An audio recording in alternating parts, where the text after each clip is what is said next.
So we have SNAP. SNAP is needed, and it's been a SNAP crisis since this government shutdown since November the 1st. However, Ketanji kind of sided with Trump. I want to play this clip here. Can you hear that? What she did was Wait, can you hear? Did you hear that? Did you hear that? I heard that. Okay. The Supreme Court granting the Trump administration's emergency appeal to temporarily block a court order to fully fund SNAP food aid payments amid the government shutdown. The order coming as the Agriculture Department was working to comply with the previous order to provide November's SNAP benefits. Here to react is Agriculture Secretary Brooke Rollins. Brooke, it's so great to have you back. We've been talking about ratings. So last week we had you on to talk about SNAP. You posted that and you got 40 million views. I want to ask you about what's happening with that ruling last night, but tell me why you think that went so viral. Well, it's interesting, Rachel. I have been doing this for a really long time, and we talked about this last Saturday, that, listen, people want the government open. They want those who are the most vulnerable, who are hungry, to make sure that they are fed. That's the SNAP program. But within all of that, the level of fraud and corruption and double dipping and selling benefits is astounding. And I think it hit a nerve with America to have our discussion. 40 million people watch it about how corrupt the SNAP program is, how we have to fix it. I think just tells you that Americans are paying attention and they're not okay with government as usual. We need to clean the house up, and that's what we're doing.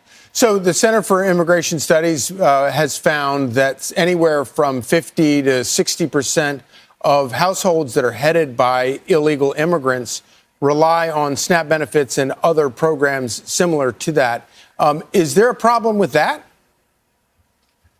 Well, we, at almost the very beginning, I think on my first day, I sent a letter to every governor in America saying, send us your data. No illegal aliens on any SNAP or food stamp or WIC program, period, full stop. Everyone said, oh, no, we're not doing that. It is illegal. I mean, it is not allowable. However, the 29 states, mostly red states, that sent us their data, what we found was really astounding. And now we're in lawsuits to get the rest of the data so that we can work to fix this. So there is no doubt that there is a massive, massive fraud in the program. But having said that, the Democrats have voted 15 times to not fund SNAP. There are legitimate families in this country that rely on that program to feed their family. We got to get the government open. Right. So, Madam Secretary, what is your reaction to this judge's ruling?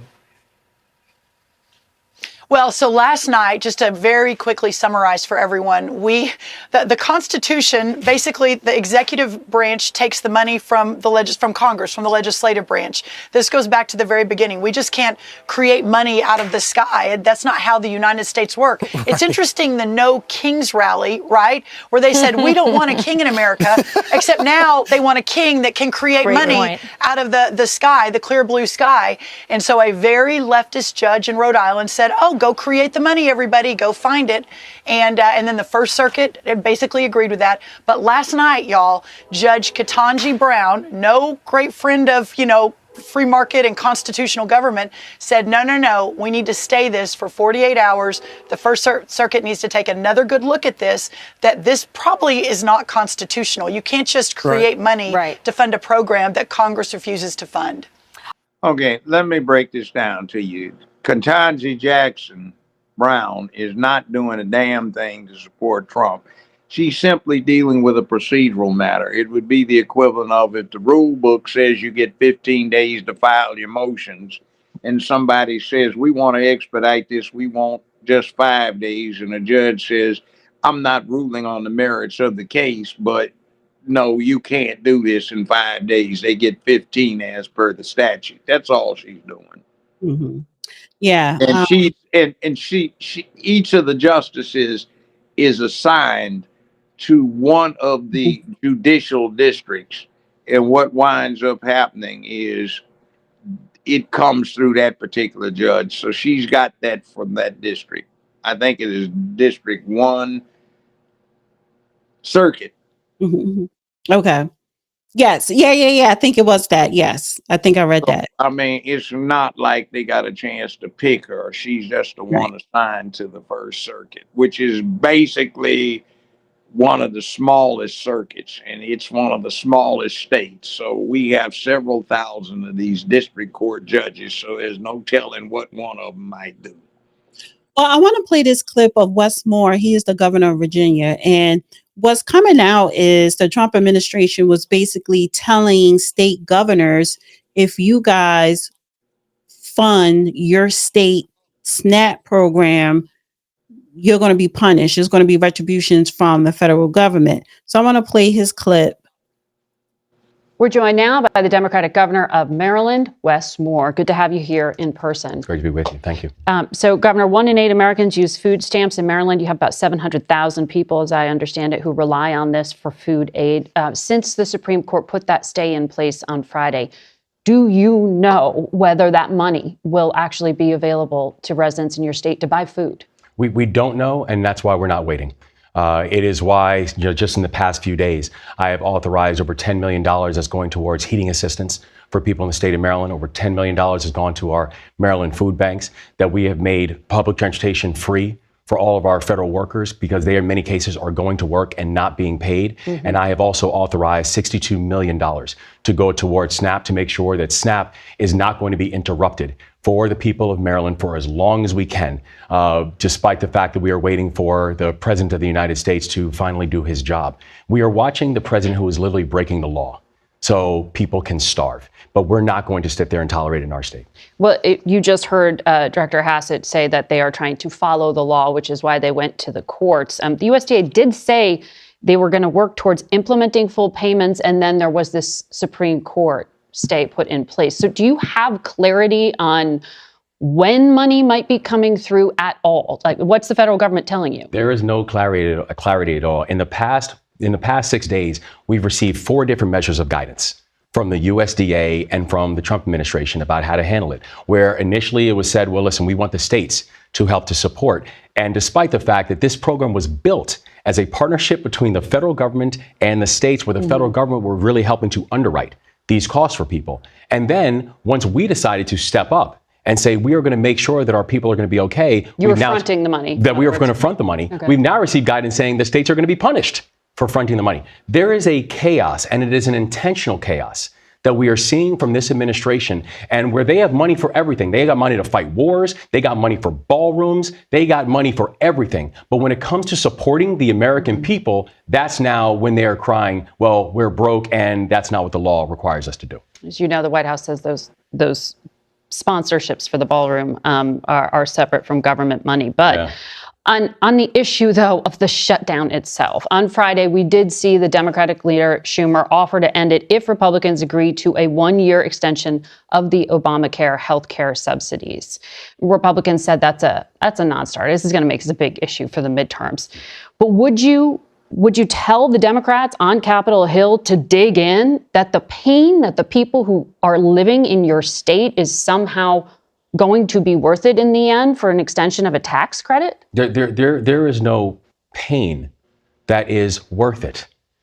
Our people are hurting, and they're hurting because of these games that we continue to see from Washington, D.C. But would you tell Democrats just take the vote, open the government, then keep negotiating health care? I want the government reopened now. There is no state that is dealing with more of an impact from this than the state of Maryland. We have over 260,000 federal workers within our state, that even before the shutdown, Donald Trump had fired over 15,000 Maryland workers, federal workers, more than any other state in this country. But I also know that saying that a prerequisite for having the federal government open shouldn't be kicking up premiums by 90%, by kicking people off of health care. Like there's a barbaric nature to this ask and this request, particularly when we're watching how the Trump administration, they have the White House, the House, and the Senate. They can get this deal done by just simply making a phone call, but they're allowing this pain to exist. But Democrats also have a promise from the Republican leader in the Senate that he'll talk about health care if they reopen the government. Why isn't that good enough? Why would you tell your members of the Democratic Party to relieve the pain in the immediate term from your state? I would tell them that we need to ensure that reopening the government does not mean kicking my people off of health care. Mm-hmm. That when we're spending time right now over in Western Maryland, in Appalachia, and I'm proud to serve as the co-chair of the Appalachian Regional Commission, where we're serving Appalachia all throughout, not just Maryland, but throughout West Virginia, throughout Tennessee and Pennsylvania. And when we're speaking to our folks out there who are already watching their premiums jump, who are already watching everything become more expensive because of these policies, I don't think that anybody, whether in Western Maryland or any part of my state, would say, yes, it's okay if you just watch my healthcare go away. Well, healthcare prices are going up even in the private market for a lot of different reasons. But let me ask you about what's happening in. So yeah, what's more, I think he's going to try and run for president in 2028. So they just keep regurgitating the same thing. I hope he does. This is so funny. Somebody said he's a Timu Cory Booker. Timu version. He looks as sweet as Mr. Booker. You know what they're doing? This blue jackass is giving us, I call BS. He said blue jackass. And you know, that is what the mascot looks like. What's the donkey? It's a jackass. Donkey, yeah. Yeah, okay. So what they're trying to do is sell this program they've got. You know what the program is? The Democratic Party is trying to blackmail the country into making crime pay. Right. In other words, the news media isn't telling us. They ought to say the Democrats are holding out until illegals get their health care paid for and they continue to get their $5,000 a month for illegal family of four. So in other words, they're trying to blackmail the country with the contrivance of the news media to make crime pay. In other words, come on, break the law, sneak in. You snuck in. Now we'll protect you. And by the way, the cities have gone to hell because what is it? You can't get busted in California for shoplifting unless you steal $1,000 worth of goods. You can't get put in jail, you know, and kept there. You don't have to put up a bond. Just, will you be back? Yeah, I'll be back. Mine, you know, hey. Well, I have a couple of TikTok videos talking of random people talking about SNAP. A lot of, and so going back to what we in the beginning of this show, when we was talking about media and, you know, the news reporting, a lot of people are going to TikTok for their news. So I want to play this. USDA memo should make everyone furious. So after the Supreme Court temporarily blocked the lower court orders that said release full SNAP benefits, the USDA told states, if you've already sent that money out, undo it. What is so? Yeah, they're literally telling states to take food back from families, warning that they'll face federal fines if they don't. And this isn't rumor. This is straight from the USDA's own memo released on November 8th. I have never seen the USDA used this way, not to feed people, but to police hunger. That memo reads like I can't hear what you say. Comply or... You can't hear it? I'm glad I can't, but anyway. Can you see it? I see it. You want to go out and come back? No, I don't. I don't want to hear it. Oh my God. You remember the Latin phrase, "Done pane excelsior," give them bread in circuses. In ancient Rome, the government doled out bread every other day to the people. So they had to supply them with bread. So the Roman mob was dependent for their food on the Roman government.